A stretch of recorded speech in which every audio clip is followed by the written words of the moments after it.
अस्सलाम वालेकुम people, welcome to defence outpost. तो पिछले महीने एक चीज़ पाकिस्तान एयरफोर्स ने बड़ी क्लियरली अनाउंस की थी कि वो आने वाले टाइम में जो चाइनीज़ जे-10C एयरक्राफ्ट है उसके एडिशनल यूनिट्स को परचेज़ करने जा रहे हैं। और ये इस वजह से किया जा रहा है बिकॉज़ जो हमारे नेक्स्ट जनरेशन के एयरक्राफ्ट हैं उनके प्रोजेक्ट्स हैं, चाहे वो इंडिजिनस हो या बाकी हों, तो उनमें अभी थोड़ा सा टाइम है। और उस टाइम फ्रेम को कैटर करने के लिए, उसको एड्रेस करने के लिए यहाँ पर जो हमने दूसरी अपने ओल्डर जनरेशन के एयरक्राफ्ट की फ्लीट को रिटायर करना है, उसके लिए यहाँ पर जो नए 4.5 जनरेशन के एयरक्राफ्ट हैं एडिशनल नंबर में पाकिस्तान एयरफोर्स की तरफ से देखे जा रहे हैं। इसमें यहाँ पर कुछ नंबर में जो है वो JF-17 ब्लॉक 3 को परचेज किया जाएगा एंड देन कुछ ही नंबर में यहाँ पर जो J-10C एयरक्राफ्ट है उसको पाकिस्तान एयरफोर्स परचेज करेगी। और कंबाइंड यहाँ पर कई नंबर जो है J-10C का वो 50+ यूनिट्स को क्रॉस कर सकता है पाकिस्तान एयरफोर्स की सर्विस में। लेकिन अब यहाँ पर एक नए एयरक्राफ्ट की बात हो रही है और इससे पहले भी इस एयरक्राफ्ट के बारे में बात हो चुकी है काफी दफा, जो कि यूएस ओरिजिन का F-16 ब्लॉक 70-72 है, यानी कि F-16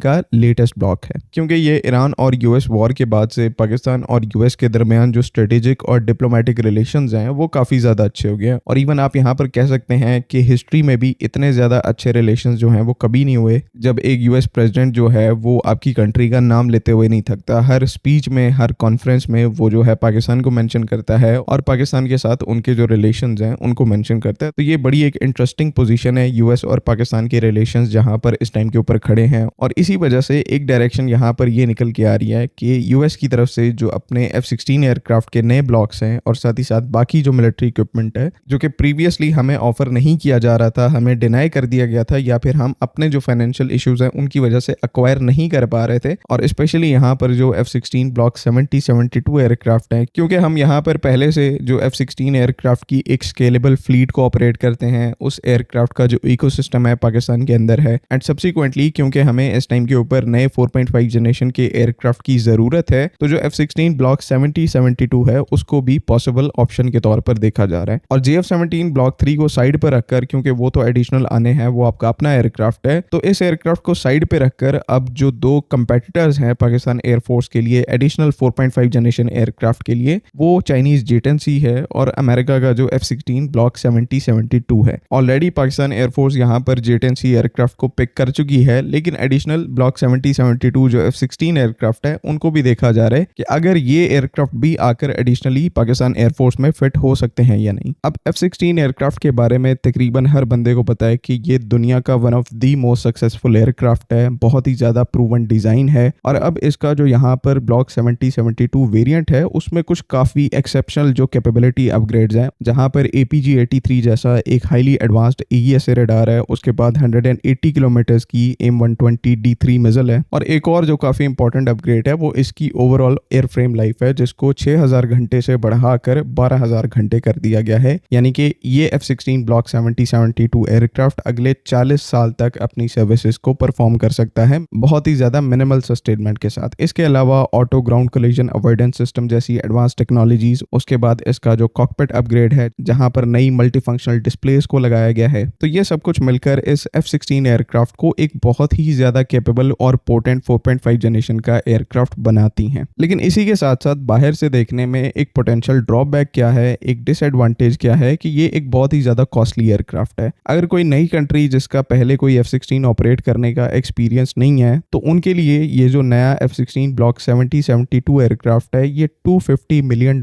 पर यूनिट की प्राइस के साथ आएगा, यानी कि $250 मिलियन का एक एयरक्राफ्ट आएगा। प्राइस यहाँ पर वेरी कर सकती है, लेकिन यही 200 से $250 मिलियन की इसका प्राइस टैग है एक यूनिट का। और इवन यहाँ पर अब पाकिस्तान की बात कर लें, जिसके पास पहले से ही F-16 का जो इंफ्रास्ट्रक्चर और इकोसिस्टम मौजूद है, तो हमारे लिए भी यहाँ पर कम से कम ये एयरक्राफ्ट जो है $150 मिलियन पर यूनिट का पड़ेगा, यानी कि $150 मिलियन का एक एयरक्राफ्ट पड़ेगा। वहीं पर चाइनीज J-10C जो है वो एज लो एज आपको $40 मिलियन का एक यूनिट पड़ रहा है, यानी कि एक नए F-16 ब्लॉक 70-72 की कीमत में आप यहाँ पर 3 के करीब जो J-10C एयरक्राफ्ट हैं उनको परचेज कर सकते हैं। वैसे J-10C की कॉस्ट नए ऑपरेटर्स के लिए 70 से $80 मिलियन है, वेपन सिस्टम्स और जो सस्टेनमेंट पैकेज है उसको मिला के। लेकिन क्योंकि पाकिस्तान J-10C को भी पहले से ऑपरेट करता है तो हमारे पास उसका भी इंफ्रास्ट्रक्चर है, तो हमारे लिए वो $40-50 मिलियन का एक एयरक्राफ्ट पड़ेगा। और ऑपरेशनल कैपेबिलिटी की बात करेंगे तो ना सिर्फ यहाँ पर F-16 ब्लॉक 70-72 को आधी से थोड़ी कीमत में मैच करता है, बल्कि कई जगह पर यहाँ पर डोमिनेट भी करता है। J-10C के केस में आपको यहाँ पर एक ज्यादा पावरफुल रेडार सिस्टम मिल जाता है, उसके बाद जो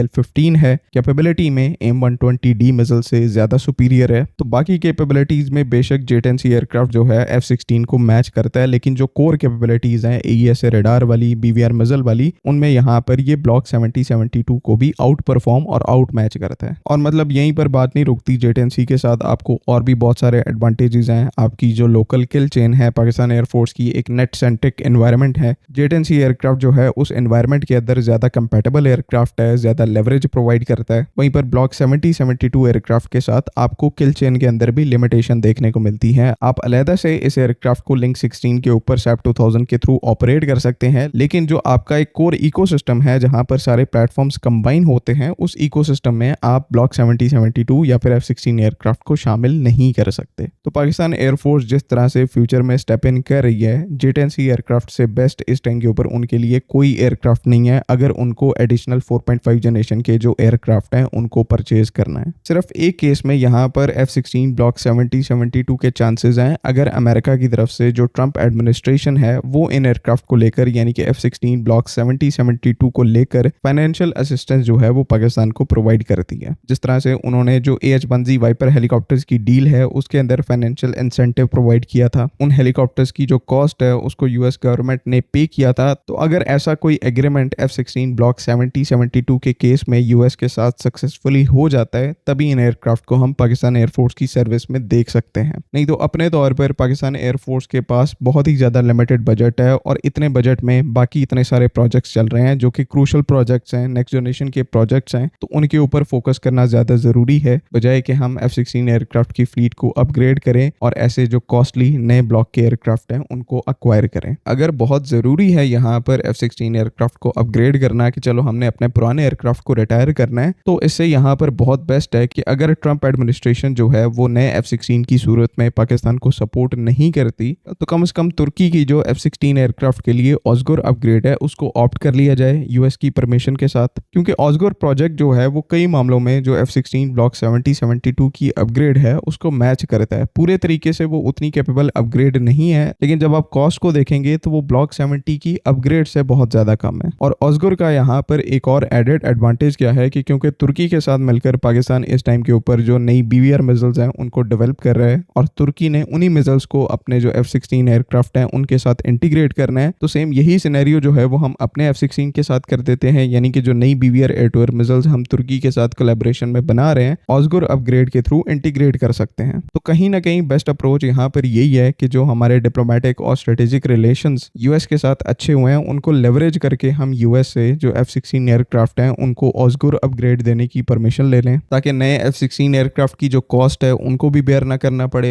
एग्जिस्टिंग F-16 भी अपग्रेड हो जाए, नए F-16 एयरक्राफ्ट की जो कॉस्ट है उनको भी बेयर ना करना पड़े, एग्जिस्टिंग F-16 भी अपग्रेड हो जाए और ऊपर से जो J-10C एयरक्राफ्ट के लिए एडिशनल बजट है वो भी सफिशिएंटली निकल आए। बाकी let's hope for the best. हमारे देखने में यहाँ पर यही एक बेस्ट अप्रोच है। आपका यहाँ पर क्या ओपिनियन है तो काइंडली उसको कमेंट्स में ज़रूर मेंशन करें। बाकी अगली वीडियो तक के लिए अल्लाह हाफ़िज़। पाकिस्तान जिंदाबाद।